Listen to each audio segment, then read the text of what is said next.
Christy with you through till 7 p.m, but not just Christy. I've got broken biscuits. I genuinely do actually, look. I actually You didn't pick them up last night by any chance. No. We had a few flying around. I left as well. We do have Biskee Brisht with us, which means broken biscuits in Manx. And Ruby, you did, as you said, broken biscuits last night galore because you were at Compton Vaults, weren't you? Yes. What was going down? We had our album launch party. That was great. Yeah, really good fun. We had a crazy, sweaty, busy, biscuity night. Do you know what? I've been down there a few times and it is often very busy, but my word, it was packed last night, wasn't it? Proper sardines. It Couldn't was. move. I was pouring with sweat. Oh, you couldn't tell. You couldn't tell. And Matt, that must be so lovely because the thing about it as well that really struck me was the different types of people in there. All ages, all backgrounds, all just loving it, weren't they? It was an amazing audience last night. There were lots of people sort of we haven't seen for ages who were coming out, and then there were loads of people we hadn't seen at all before as well. So it was a really fascinating night, and there were some lovely, lovely people there. There were. And I'm trying to get this idea of sweaty biscuits out of my head now. That's horrible. Sorry, that's gross. Would you like a not at all sweaty Maryland cookie? Other biscuits are available. Go on. Why not? This is okay. You can eat while we chat. It's fine. We'll see how we get on. I'm not usually one to refuse a cookie. No, if it was Jacob's crackers, you'd struggle because they just take all the moisture out of your mouth. With Maryland cookies, you're fine.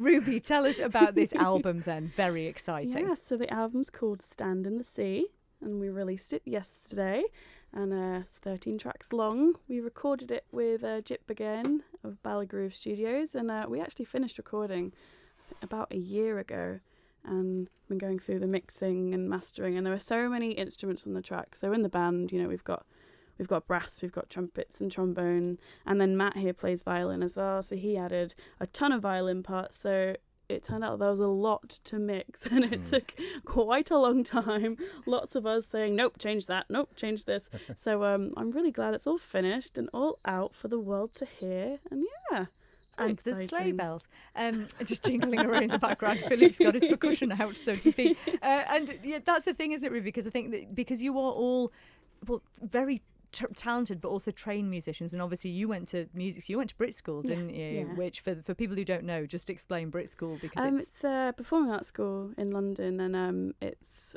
I think one of two free ones in the country. So it's a state funded school in London, and to go outside of London, outside of the catchment area, you have to be in the 5% and go and audition, that kind of thing. So I went there instead of doing A-levels, and I did music, and it was just brilliant, lots of performance training and kind of information about the industry, and it was great. Yeah, much more fun than real school. Yeah, I can imagine, because obviously you're still quite young when you go and do that. And coming from the Isle of Man, I mean, have there been any other Manxies that have done this before? Not that I know of. I know there's been a few, because I work at Castle Rushen, so I know a couple people from there who've kind of looked at the Brit School, but none recently that have gone.